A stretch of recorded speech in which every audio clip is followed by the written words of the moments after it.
نماز میں وسواس آتے ہیں، گندے گندے خیال آتے ہیں،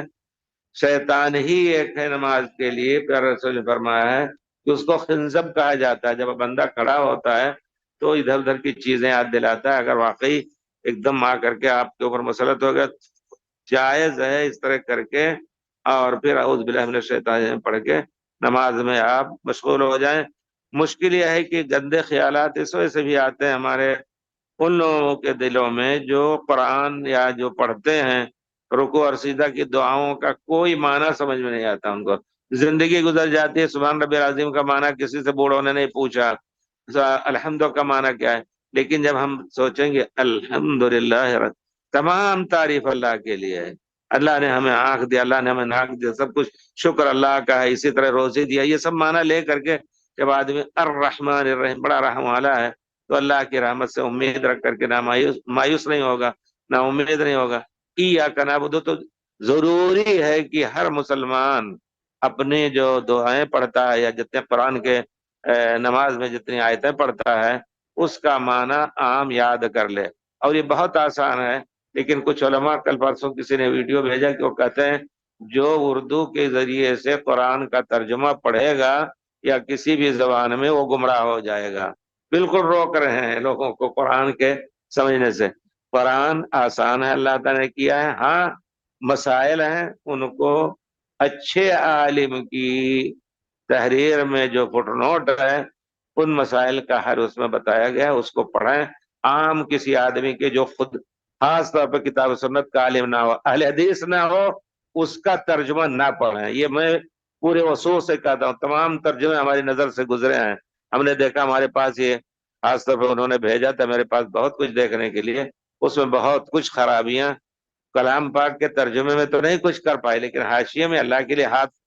ید اللہ فوق ایدیہم، ہاتھ اللہ کا ان کے ہاتھوں کے اوپر، لیکن پھر وہاں فٹ نوٹ میں اللہ کے ہاتھ نہیں ثابت کرنا ہے، خود طاقت مراد، اللہ کی طاقت بہت بڑی ہے، اللہ نے اپنے لیے اپنا ہاتھ ثابت کیا ہے، اور اللہ کے چہرہ نہیں ہے، اللہ عرش پر نہیں، کیونکہ اللہ جسم نہیں ہے اور جسم کے لیے عرش چاہیے۔ کتنی بڑی حماقت ہے، سبحان اللہ! اس طرح کر کے اچھے اچھے علماء کی تفسیر میں آپ دیکھیں گے۔ تو میں کہنا چاہتا ہوں کسی اہل حدیث اچھے عالم کی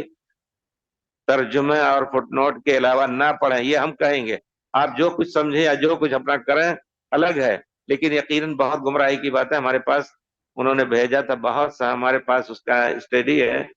قرآن کے کئی نسخے بھیجے تھے میرے پاس، ایک تھے عبد الکریم پاری، ایک تھے، اور ایک صاحب تھے، اور کیا نام ہے، شیخ عبداللہ، اور کون کون، یہ سب تو اہل حدیث اور ماں، لیکن یقیناً آپ دیکھیں گے کہ جہاں آیت اللہ کی صفت کا ذکر ہے اس کو حاشی میں کہا نہیں، یہ صفت اللہ، ہمارے ہاتھ کا معنی اللہ کے قدرت ہے، آنکھ کا معنی اللہ دیکھتا ہے، آنکھ نہیں اللہ کے۔ اللہ نے کہا ہے فَإِنَّكَ بِأَعْيُنِنَا، ہمارے آنکھ کے سامنے تم ہو، تو پھر کیا مشکل ہے کہ ہم اس کو، اگر پیارے رسول نے اس کا معنی کچھ اور بتایا ہوتا، صحابہ نے کچھ اور سمجھا ہوتا تو ضرور واضح کرتے۔ سب نے اسی طرح اس پر ایمان لا کر کے زندگی گزاری، اور ہم بعد میں آ کر کے، اور یہ عقیدہ جس کو اشعری کہا جاتا ہے، 300 سال کے بعد پیر رسول کے آئے ہوئے لوگوں کے عقیدے پر عقیدہ رکھا جاتا ہے۔ ہمیں تعجب ہوتا ہے ان علماء جو کہتے ہیں کہ ہم کتاب و سنت کے عالم ہیں، ما انا علیہ واصحابی، جو صحابہ کا طریقہ تھا اس پر ہم ہیں، یہ دعویٰ کرتے ہیں ہمارے علماء دیوبند، لیکن بہت دور ہیں کتاب و سنت سے، بہت دور ہیں، تھوڑا نہیں دور ہیں۔ اس کی تفصیل آپ جان سکتے ہیں، دیکھیں ان کے اعمال، ان کے اقوال اور ان کے عقائد میں۔ تو یہ گندے خیالات جو آتے ہیں ان کو دفع کریں، اور قرآن کے معنی سمجھ کر کے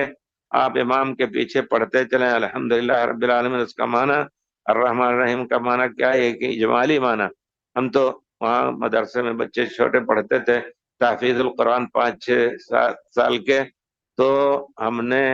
ہم کچھ اس میں مسجد کے امام تھے کسی زمانے میں، ہم نے ان پر لازم کیا کہ بچوں کو جس زبان کے ہیں، اگر وہ پڑھانے والے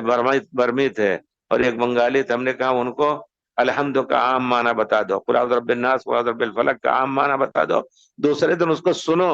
اور قل اعوذ برب الناس، سبحان ربی العظیم کا معنی کیا ہے، الحمدللہ سکھاتے تھے۔ تو بچپن ہی سے ان کو ہم اگر طرح سکھا دیں، پھر آہستہ آہستہ وہ پڑھ کر کے بڑے ہوں گے انشاءاللہ۔